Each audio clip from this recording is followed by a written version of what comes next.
తాకట్లో ఉన్న మీ బంగారాన్ని విడిపించి ఆ రోజు ఆన్లైన్ రేటుకి కొంటాం. Sharma gold company. నమస్కారం, నేను మీ జాహ్నవి. మనతో ఉన్నారు ప్రముఖ జ్యోతిష్య వాస్తు పండితురాలు, ప్రముఖ ఆధ్యాత్మికవేత్త, రాజరాజేశ్వరి రాజశ్యామల అమ్మవారి ఉపాసకురాలు సురంపుడి భానుకోటేశ్వరి అక్క. సో చాలా మంది కమెంట్స్ చేశారండి. అంటే చాలా అంటే మీరు ఇచ్చిన రెమెడీస్ చాలా బాగా వర్క్ అయినాయి, మేము చాలా హ్యాపీగా ఉన్నామని కొందరు పెడితే, నాకు ఈ సమస్యలు ఉన్నాయమ్మా, దీనికి రెమెడీస్ ఇవ్వండి అని ఇలా చాలామంది కమెంట్స్ చేశారు. సో ఈ రోజు నేను భానుకోటేశ్వరి అక్కడ ఏం అడగాలనుకుంటున్నానంటే, మీకు ఉన్నటువంటి ప్రశ్నలలో నుంచే ఒక మంచి ప్రశ్నని తీసుకుని, ఆఫ్కోర్స్ అందరూ మీ సమస్యలు ప్రతి ఒక్కళ్ళది చాలా వాల్యుబుల్, అందరిది ఇంపార్టెంట్. అందులో నుంచి ఒక ప్రశ్నకి సమాధానాన్ని ఈరోజు నేను భానుకోటేశ్వరి అక్కని అడగాలనుకుంటున్నాను. మరి మాట్లాడేద్దాం. నమస్తే అక్క. జై శ్రీరామ్, శ్రీమాత్రే నమః. సో నేను ఆల్రెడీ మీకు ఇందాక డిస్కస్ చేశాను కదా అక్క. సో ఎందుకంటే ఇప్పుడు చాలామంది వాళ్ళు అడుగుతున్నారు, వాళ్ళకి లైఫ్లో వాళ్ళకు ఉన్నటువంటి సమస్యకి సమాధానం చెప్పడం కూడా చాలా ఇంపార్టెంట్ కదా. సో మరి చాలామంది కమెంట్స్ పెట్టారు కదా, ఒక ప్రశ్నను తీసుకుందాం. సో ఇందులో చాలామంది కమెంట్స్ పెట్టారక్క. ఒకటి మ్యారేజ్ గురించి, జాబ్స్ గురించి, ఇవంతా మనం రెగ్యులర్గా మీరు ఇంతకుముందు చాలా రెమెడీస్ ఇచ్చి ఉన్నారు ఆల్రెడీ. సో భానుకోటేశ్వరి యొక్క పాత వీడియోలు మీరు చూస్తే మీకు చాలా రెమెడీస్ డెఫినెట్గా ఇచ్చారు. అవి మీరు ఫాలో అయితే కూడా చాలా బాగుంటుంది. సో అంటే దాదాపుగా అన్ని రెగ్యులర్ అయినా కొన్ని చాలా ఇంపార్టెంట్, డిఫరెంట్గా ఉంటుంది. అందులో ఒక ఆవిడ పెట్టారక్క, ఏంటంటే తన భర్త తన మాట వినట్లేదంట. ఓకే, నా భర్త నా మాట వినట్లేదు, పోనీ అలాగని మంచోడు కదా, ఎవరితో మాట్లాడ్డా వినట్లేదు అంటే అక్కడ ఆవిడ ఉద్దేశం ఏంటంటే ఆమెతో మాత్రమే ఆప్యాయంగా ఉండడు, ఆమెతో మంచిగా మాట్లాడాలంట. ఆమెను తప్పించి మిగిలిన అందరితో, వాళ్ళ స్నేహితులతో కానివ్వండి, పేరెంట్స్తో కానివ్వండి, అత్తమామలతో కానివ్వండి, అందరితో బాగుంటారట, నాతో మాత్రం సఖ్యంగా ఉండరు. దీనికి కారణం ఏంటి అసలు? ఇది ఇలానే అవుతూ ఉంటే నేను డిప్రెషన్లోకి వెళ్ళిపోయేలాగా ఉన్నాను, మా ఆయన నాతో కూడా బాగా ఉండాలి, నేను ఏం చేయాలి అని అడుగుతున్నారక్క. మరి దీనికి ఎలాంటి రెమెడీస్ మీరు ఇస్తారు? నిజంగా ఇది ఆవిడ సమస్య అంటారా? చాలామందికి ఇలా ఉంటుందంటారు. చాలా మందికి ఉంది జాహ్నవి. ఎందుకంటే రోజు నేను చాలా మందితో మాట్లాడుతూ ఉంటాను కదా. కొంతమంది 30 to 30 నుంచి 40% మంది కంప్లైంట్స్ ఇదే ఉంటుంది. ఆడవాళ్ళు ఫోన్ చేస్తే పాపం వాళ్ళు పట్టించుకోవట్లేదు, ఇగ్నోర్ చేస్తున్నారు అని చెప్పి, ఇంకా రకరకాలుగా ఉన్నాయని నేను మీడియా సముఖంగా చెప్పలేను. అలా కానీ చాలా మంది ఉన్నారక్క, మనకి పాపం సఫర్ అవుతున్న వాళ్ళలో అలా చాలా మంది ఉన్నారు. అంటే ఇప్పుడు ఈ రోజుల్లో కూడా ఇలా సఫర్ అయ్యే వాళ్ళు ఉన్నారంటే ఉన్నారు. ఎంత అంటే ఫైనాన్షియల్ ఇండిపెండెంట్ అయినా కూడా కొంతమంది సఫర్ అయ్యే వాళ్ళు ఉన్నారు. అట్ ద సేమ్ టైం మగవాళ్ళు కూడా భార్యల వల్ల అంటే చెప్పిన మాట వినట్లేదని వేరే రకంగా కాదు, సఫర్ అయ్యే వాళ్ళు ఉన్నారు, ఇద్దరు ఉన్నారు. అది ఎవరి కర్మానుసారం వాళ్ళకి ఉంటుంది అనుకోండి, అది వేరే సంగతి. సో దీనికి మనం మొత్తంగా భార్యాభర్తల మధ్య ఉండాల్సిన ఆప్యాయత, అనురాగం, అన్యోన్యత. ఎంతమందితో బాగున్నా లేకపోయినా ముందుగా ఉండాల్సింది భార్యాభర్తల అనుబంధమే ముఖ్యం. లైఫ్ మెంటర్ కదా, అంతే కదా. జీవితకాలం, మన జీవితాంతం వరకు ఉండేది వాళ్ళే కదా. ఇది కొంత ప్రాక్టికల్గా సర్దుకుపోయే ధోరణి అలవాటు చేసుకోవడం ఒకటి ప్రాక్టికల్ థింగ్ జాహ్నవి. తర్వాత రెమెడీస్ మొదట అయితే అర్థం చేసుకోవడానికి ప్రయత్నిస్తూ ఉంటాయి కనుక అక్కడ అంటే ఇప్పుడు ఇచ్చి కంప్లైంట్స్ చేసిన వాళ్ళు అర్థం చేసుకోవట్లేదని కాదు, పాపం చాలా అర్థం చేసుకుంటారు, చాలా అణిగిమణిగి ఉంటారు, అయినా వస్తూ ఉంటాయి. ఎప్పుడైనా ఒక సింపుల్ థింగ్ ఏంటంటే, ఎదుటి వాళ్ళు మన మాట అంటే వినడం అని కాదు, మనల్ని అర్థం చేసుకోవాలన్నా మనతోటి సరిగ్గా ఉండాలంటే ముందు వాళ్ళ రూట్లోకి మనం వెళ్ళి వాళ్ళని మన దారిలోకి తెచ్చుకోవడం ఉత్తమమైన మార్గము. అయితే ఇది అందరికీ తెలియచ్చు, తెలియకపోవచ్చు. దీనికి ఒక ఆస్ట్రో రెమెడీ ఉంటుంది, అద్భుతంగా పనిచేస్తుంది, అందులో ఎలాంటి సందేహం లేదు. అవునా? ఓకే, మీరు అడగండి. అంటే మనం వాళ్ళ దారిలోకి వెళ్ళి మన దారిలోకి వాళ్ళని తెచ్చుకోవడం అన్నది నిజంగా నాకు చాలా డిఫరెంట్ గా అనిపిస్తుంది. ప్రాక్టికల్ గా అంటే మొదట వాళ్ళని మనం అర్థం చేసి వాళ్ళ దారిలోకి వెళ్ళడం అంటే వాళ్ళని అర్థం చేసుకోవడము, వాళ్ళు అంటే వాళ్ళు ఎలా ఉంటే వాళ్ళకి ఇష్టంగా ఉంటుందో అలా ఉండడం. అలాగా నేనేమనుకుంటున్నానంటే, సపోజ్ వాళ్ళు కోపంగా ఉంటే మనం కూడా కోపపడడం, వాళ్ళు ఎలా ఉన్నారో మనం అలా ఉండడం ఏమో అనుకుంటున్నాను. అది కొంచెం ఒక్కొక్కసారి విపరీతమైన రకమైన ప్రాబ్లమ్స్ని క్రియేట్ చేస్తాను. ఇప్పుడు ఒకళ్ళు అది ఎలా ఉంటుందంటే జాహ్నవి తక్కెటలాగా ఉండాలి. ఒకళ్ళు పైకి వెళ్తే ఇంకోళ్ళు కిందకి అప్పుడే బంధం బాగుంటుంది. ఏ రిలేషన్ అయినా సరే, అందులో ఎస్పెషల్లీ భార్యాభర్తల బంధంలో ఒక తక్కటే. అందుకే మీరు అన్ని రాశుల్లో తులారాశే సప్తమ స్థానం, పెళ్లికి అదే సూచిస్తుంది. పెళ్లి అంటే తులారాశి. జనరల్గా మనం మేష రాశి నుంచి చూస్తే కళత్ర స్థానం, దానికి సింబల్ ఏముంటుంది? తక్కెట ఉంటుంది. అవును, న్యాయదేవత చేతిలో తక్కెట. ఆ తక్కెట అంటే ఏంటి జాహ్నవి? భార్యకి భర్త ఎప్పుడైనా అగ్రెసివ్గా పైకి లేచినప్పుడు భార్య తగ్గాలి. భార్య పైకి లేచినప్పుడు తగ్గున్నారు కదా అని, అంటే జస్ట్ ఇప్పుడున్న బయట ఉన్న ఫ్యాక్ట్ ఒకసారి కూడా మాట్లాడుకుంటాం. తగ్గున్నారు కదా అని ఇంకా తగ్గించేలాగా చూసే జనాలు కూడా ఉన్నారు కదా. మరి అలాంటి వాళ్ళు ఎలా? అదే నేను దానికి కూడా రెమెడీ చెప్తాను. ఎందుకంటే ఒక్కల కోణం నుంచి కాదు, అందులో ఉన్న మన అందరి కోణం నుంచి కూడా మనం మాట్లాడితే అందరికి ప్రాక్టికల్ గా ఎగ్జాక్ట్లీ జాహ్నవి. చాలా రైట్ క్వశ్చన్ తీసుకున్నారు, బాగా అడిగారు. అండ్ అందరికి ఉండే డౌటే మీరు ఇప్పుడు నాకు ఎక్స్ప్రెస్ చేశారు. ఇది డెఫినెట్గా వింటున్నప్పుడు మీరు అడిగిన డౌట్ చాలా మందికి వస్తుంది. ఎందుకంటే సబ్మిసివ్గా అవుతున్న కొద్దీ అవతల అంటే మెత్తగా ఉంటే మొత్త బుద్ధి వస్తుంది అని అంటారు కదా. సో అది ఉంటుంది, మంచితనాన్ని కూడా చేతగానితనంగా తీసుకుంటారు. ట్రూ, అది 100% వాస్తవము. అయితే దీనికి కూడా నేను ఆన్సర్ చెప్తాను. రెమెడీ చెప్పడానికి ముందు, సృష్టిలో ఏ జీవైనా సరే జాహ్నవి, మనుషుల దగ్గర నుంచి జీవరాశి వరకు ప్రేమకి లొంగని వాళ్ళు ఎవ్వరూ ఉండరు. సో మొదట మనం పక్కన వాళ్ళతోటి, అంటే అందులో హస్బెండ్ తోటి ప్రేమగా ఉండడం మొదలు పెడితే చిన్న పిల్లాడిలాగా కొంగు పట్టుకొని తిరుగుతాడు.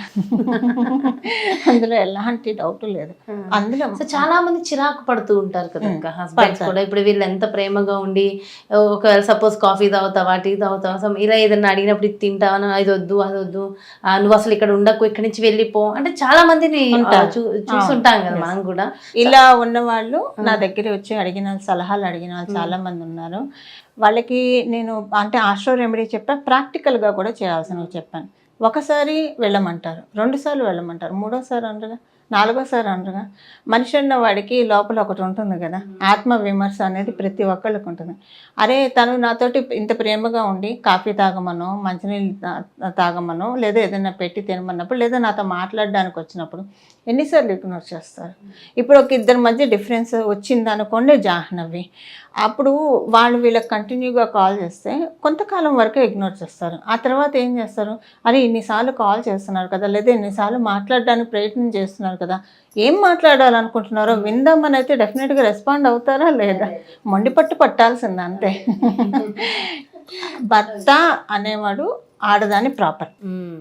ఆ ప్రాపర్టీని ఎట్టి పరిస్థితుల్లో లూజ్ అవ్వడానికి వీలు లేదు, అంతే కదా. పేషెన్స్ ఆడవాళ్ళకి మగవాళ్ళకి, అసలు ఆడవాళ్ళకే పేషెన్స్ ఎక్కువ ఉంటుంది. అంటే ఆ టైంలో ఎవరైనా ఒకళ్ళు మనల్ని విసుక్కుంటున్నప్పుడు తెలియకనే మనం కూడా మనిషి, మనకు కూడా ఎమోషనల్ అవుతారు, 100% ఎమోషనల్ అవుతారు. కానీ ఆ భూదేవికి ఉన్నంత సహనం కూడా ఆడదానికే ఉంటుంది జాహ్నవి, ఎప్పుడైనా సరే. ఎంత అగ్రెసివ్ నేచర్ ఉన్న ఆడవాళ్ళైనా సహనం ఉంటుంది ఖచ్చితంగా. సహనం లేని ఆడవాళ్ళు ఉండదు, కాకపోతే అది వాళ్ళు తెలుసుకోలేకపోతున్నారు అంతే. తెలుసుకోవాలి. సరే, ఇదంతా ప్రాక్టికల్గా నేను చెప్పాను. ఆస్ట్రో రెమెడీ సింపుల్గా వెళ్ళిపోయేది, డెఫినెట్గా మార్పు చేసే రెమెడీ. ఈ రెమెడీ నేను ధ్యానంలో కూర్చుంటే అమ్మవారు నాకు చెప్పింది రెమెడీ జాహ్నవి. నాకు ఎంత ఇష్టమో మీరు అలాంటప్పుడు చెప్పే రెమెడీస్. నేను రెగ్యులర్ గా అడిగి మిమ్మల్ని కాల్ చేసి ధ్యానంలో ఉన్నప్పుడే నేను అడుగుతూ ఉంటాను కదా. ఇది ఇలాగా అంటే ఒకసారి అంటే నేను దీనికోసం అనేం ధ్యానం చేయలేదు, బట్ ఒక్కొక్కసారి నాకు ఎలా ఉంటుందంటే ధ్యానంలో ఉన్నప్పుడు ఒక పేరు వినిపిస్తుంది. పేరు ఎందుకు వినిపించిందా, అది కూడా మగపిల్లాడి పేరు ఎందుకు వినిపించిందా అని చూస్తే అప్పుడే ఎవరు నాకు కాల్ చేస్తారు, అమ్మ మా బాబుకి పేరు పెడుతున్నాం మీరే చెప్పండి అని చెప్పి. ఇలా నాకు ఎన్నిసార్లు జరిగిందా జాహ్నవి. అలా అమ్మవారు ధ్యానంలో కూర్చున్నప్పుడు నాకు ఈ రెమెడీ అమ్మవారు చెప్పింది. దుర్గా అమ్మవారి నుంచి వచ్చిన రెమెడీ, వెరీ పవర్ఫుల్. ఇది వర్కౌట్ అవ్వకపోవడం అనేది ఉంటుంది. సరే, మీరు ప్రాక్టికల్గా చాలా చేస్తున్నాము, అణిగి మణిగి ఉంటున్నాము, ఎంతకంటూ దేనికన్నా లిమిట్ ఉంటుంది కదా, తగ్గడానికైనా ఒక లిమిట్ ఉంటుంది కదా, మా సెల్ఫ్ రెస్పెక్ట్ మాకు ఉంటుంది కదా, ఇలాగా ఉంటుంది కాదని అనలేము. ఎందుకంటే ఎవరి సైడ్ నుంచి మనం, అందరి సైడ్ నుంచి మనం ఆలోచించాలి. ఈ రెమెడీ ఏంటంటే జాహ్నవి, మంగళవారం కానీ శనివారం కానీ రాహుకాలం అనేది ఒకటి ఉంటుంది. ఇప్పుడు మంగళవారం అయితే 3 నుంచి 4:30 లోపల, శనివారం అయితే పొద్దున్నే 9 నుంచి 10:30 లోపల. అయితే సూర్యోదయాన్ని బట్టి కొంచెం మారుతుంది. ఉదాహరణకి సూర్యోదయం 6కి అయిందనుకోండి, 9 నుంచి 10:30 లోపల రాహుకాలం శనివారం ఉంటుంది. 3 నుంచి 4:30 లోపల మంగళవారం రాహుకాలం ఉంటుంది. ఒకవేళ సూర్యోదయం 6:15 అయింది అనుకోండి, 9:15 రాహుకాలం, ఒక పావు గంట అటు ఇటు. ప్లస్ ఆర్ మైనస్ సూర్యోదయాన్ని అనుసరించి సో ఒకసారి చెక్ చేసుకుని చెక్ చేసుకొని. ఇదంతా కన్ఫ్యూజింగ్ గా ఉందనుకోండి, 9:30 నుంచి 10:15 లోపల అయితే ఖచ్చితంగా రాహుకాలం ఉంటుంది. ఎందుకంటే ఆ టైం అలానే ఉంటుంది. సో సూర్యోదయ సూర్యాస్తమానం చూసుకొని 2 రోజులు చేసినా పర్లేదు, లేదా ఏదైనా ఒక్కరోజు చేసినా పర్లేదు జాహ్నవి. అంటే శనివారం చేసినా పర్లేదు, మంగళవారం చేసినా పర్లేదు. దుర్గా అమ్మవారికి లేదా ఏదైనా అమ్మవారికి చింతపండు పులిహార చేసిన నైవేద్యం పెట్టడము, అది తినడము, కుదిరితే వడలు అంటే మనం గారెలు వేస్తాం కదా, అవి నైవేద్యం పెట్టడం. వడలు మాల ఏం లేదు, మామూలుగానే నైవేద్యం పెట్టాలి. కుదిరితే ఒప్పుకుంటే 2 చేయడం, లేదా ఏదో ఒకటి. చింతపండు పులిహార చేయలేకపోతే నిమ్మకాయ పులిహార, మరి నిమ్మప్పు కాకుండా నిమ్మకాయ పులిహార ఏదో ఒకటి చేసి నైవేద్యం పెట్టి అది ప్రసాదంగా స్వీకరిస్తే ఖచ్చితంగా మార్పు వచ్చి తీరుతుంది. అంతే, ప్రసాదంగా నైవేద్యం పెట్టి దానం పెట్టుకుంటే చాలా. అంతే అంతే అంతే జాహ్నవి. ఇంకేమి పూజలు చేయడము, మంత్రాలు చదవడము, ఉపవాసము, ఇంకా హ్యాపీగా తినమని చెప్తున్నారు మీరైతే. అంటే ఆయనకు కూడా పెట్టాలా? అంటే ఎవరైతే మాట వినట్లేదు అమ్మవారికి పెడితే వాళ్ళ హస్బెండ్కి పెడితే మంచిది. ఇది అమ్మవారు చెప్పిన రెమెడీ డెఫినెట్గా వర్కౌట్ అవుతుంది. అవ్వకపోవడం అనేది ఉండదు జాహ్నవి. చాలా అంటే చాలా బాగా అనిపిస్తుంది. అంటే మీరు రెమెడీ చెప్తున్నప్పుడు అమ్మవారు మీ పక్కన ఉన్న అమ్మవారే నాకు కనిపిస్తున్నారు. హ్యాపీగా పెట్టి నమస్కారం చేసుకుంటే అది కూడా ఆ రాహుకాలంలో, రాహుకాలంలోనే టైమింగ్ చాలా ఇంపార్టెంట్. టైమింగ్ చాలా ఇంపార్టెంట్. శనివారం మంగళవారం 2 రోజులు చేసినా పర్వాలేదు, లేదా ఒక్కరోజు చేసినా పర్వాలేదు. ఇది చాలామంది నన్ను అడిగినప్పుడు మరి సబ్కాన్షియస్లో వాళ్ళ బాధ ఆక్రందన నాకు ఫీల్ అయిందో, మరి అమ్మవారు నాకు ఒక్కసారి అలాగా బ్లింక్ ఇది చెప్పు ఇలాగ ఉన్న వాళ్ళకి అని చెప్పి నేను ఇమ్మీడియట్గా కనెక్ట్ అయ్యి ఒకళ్ళకి మెసేజ్ కూడా పెట్టాను.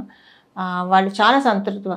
నేను మెసేజ్ పెట్టిన వాళ్ళకి ఎలా అయిందంటే వాళ్ళ పేరు నేను చెప్పను, ఒక ఆవిడ ఇక్కడ ఉండరు, ఫారెన్లో ఉంటారు. ఆమె ఎలా ఫీల్ అయిందంటే, ఎంత ఆనందంగా ఫీల్ అయిందంటే, అమ్మవారి దగ్గర కూర్చొని ఏడ్చిందిట. నువ్వు నాకేం చేయవా, ఇంకింతేనా, నేను చేసిన పూజలన్నీ ఇంతేనా, నువ్వు నాకు ఏ రకంగా సమాధానం చెప్పవా, నేను నిజంగా నీ భక్తురాలను అయితే ఇంతే చెప్పింది నాకు. ఆవిడ చెప్పింది నేను మీది క్యాస్ట్గా చెప్తున్నాను. నిజంగా నీ భక్తురాలను అయితే నువ్వు నాకు ఏదో రకంగా సమాధానం చెప్పు, నువ్వు చెప్తావా ఇంకోళ్ళ చేత చెప్పిస్తావో చెప్పా. అలా ఆమె అన్న తర్వాత నేను ఈ మెసేజ్ పెట్టాంట. అవునా? ఆమె నాకు ఫోన్ చేసి ఆవిడ ఆనందం పట్టలేము అసలు. అమ్మ నేను నిన్న ఇలా అనుకున్నాను, నాకు అమ్మవారు మీ ద్వారా సంకేతం పంపించింది, నా పూజ ఫలించింది, నాకు ముందు ఈ రెమెడీ చేయకపోయినా నాకు అయిపోయిన కాన్ఫిడెన్స్ వచ్చేసింది అని రీసెంట్గా జరిగింది జాహ్నవి. అది అమ్మవారు ఇచ్చేది అలా ఉంటుంది. అంటే ఇది సబ్ కాన్షియస్ మైండ్. జనరల్ గా మనం 100% నేచర్ ని నమ్ముతాం కదా. సో ప్రకృతి, ఈ అఫర్మేషన్స్ ఇదంతా ఉంటది కదా, ఒకరి నుంచి ఒకరికి వెళ్తుంది. మీరు అంటారు ఎప్పుడు టెలిపతి. సో అది మీకు అమ్మవారు చెప్పడం, మీరు ఆవిడకి చెప్పడం, అసలు ఇప్పుడు నేను అడగాను అనుకోవడం, అందులో నా కమెంట్ రావడం, ఎగ్జాక్ట్లీ ఇదంతా రియలీ గ్రేట్ కదా. అసలు ఎవరో నాకు కమెంట్ పెడితే నేను అదే ఎందుకు చదవాలి? నాకు చాలా ఉన్నాయి కదా. అవును అవును జాహ్నవి. అసలు నిజంగా ఎంతలాగా నడిపిస్తుంది అక్క సృష్టి, నిజంగా గ్రేట్. So super. అంటే నిజంగా అమ్మవారు ఆవిడ కోసం ఇచ్చింది, ఇప్పుడు తెలియకుండా అందరి కోసం వచ్చింది. చాలా చాలా చాలా సంతోషం అక్క, చాలా చాలా హ్యాపీగా ఉంది. అండ్ మీరు ఇచ్చిన రెమెడీ చాలా బాగుంది. అండ్ టైమింగ్స్ ఒక్కటి చూసుకుంటే చాలు. థ్యాంక్ యూ సో మచ్ అక్క. నమస్తే. సర్వే జన సుఖినో భవంతు. మంగళం. నమో భగవతే వాసుదేవాయ. సో చూసారు కదండి, అసలు ఎంతటి అద్భుతమైన అంటే రెమెడీ అని చెప్తాను. అమ్మవారే ప్రత్యక్షంగా ఇచ్చినటువంటి రెమెడీ. అది ఎవరి కోసం ఇచ్చారు, మళ్ళీ అది ఎవరికి ఉపయోగపడుతుందో మరి చూసుకోండి. మీ జీవితంలో మీరు మీ భార్యాభర్తల బంధంలో ఎలాంటి ఇబ్బందులతో ఉన్నా అక్క చెప్పినట్టుగా ఖచ్చితంగా ఆ టైమింగ్స్ జాగ్రత్తగా చూసుకుని అవి కనుక మీరు ఫాలో అయితే అద్భుతమైన బంధం ఖచ్చితంగా మీ సొంతం అవుతుంది. ఇది ప్రత్యక్షంగా అమ్మవారు ఇచ్చింది, అందులో సందేహం లేదు. సో చాలా క్లియర్గా అది ఫాలో అయ్యి బాగున్న వాళ్ళు కూడా ఉన్నారట. సో డెఫినెట్గా మరి ఈ రెమెడీని ఫాలో అవ్వండి. ఇందులో ఎవరు ఏం కష్టపడేది కాదు, ఎవరిని కష్టపెట్టేది కూడా కాదు. మీరు నమ్మండి, నమ్మి చెయ్యండి. ఖచ్చితంగా చేసిన తర్వాత మీకు మీ జీవితంలో జరిగిన ఆ అనుభూతిని ఖచ్చితంగా షేర్ చేసుకోండి. ఇంకొక 10 మందికి ఉపయోగపడుతుంది. ఎప్పుడైనా ఏ విషయమైనా మన వరకు ఆగిపోకూడదు, 10 మందికి పంచుకుంటే మంచి ఇంకా పెంచుకుంటూ పోతాం మనం. సో మరో చక్కటి కార్యక్రమంతో మళ్ళీ మీ ముందుకు వస్తా. అలాగే మీకు ఎలాంటి సందేహాలు ఉన్నా ఖచ్చితంగా కమెంట్స్ రూపంలో తెలియచేయండి, లేదంటే వాట్సాప్ చేయండి. వాటికి సంబంధించి కూడా డెఫినెట్గా భానుకోటేశ్వరి అక్క మాటలు అడిగి తెలుసుకుందాం. మరి అదేవిధంగా మీ యొక్క జాతకానికి సంబంధించి కానీ, లేదంటే మీ ఇంటి వ్యాపార వాస్తుకి సంబంధించి కానీ భానుకోటేశ్వరి అక్కని సంప్రదించాలి, అపాయింట్మెంట్ కావాలి అనుకుంటే క్రింద డిస్ప్లే అవుతున్నటువంటి నెంబర్స్కి కాల్ చేయండి. నమస్తే.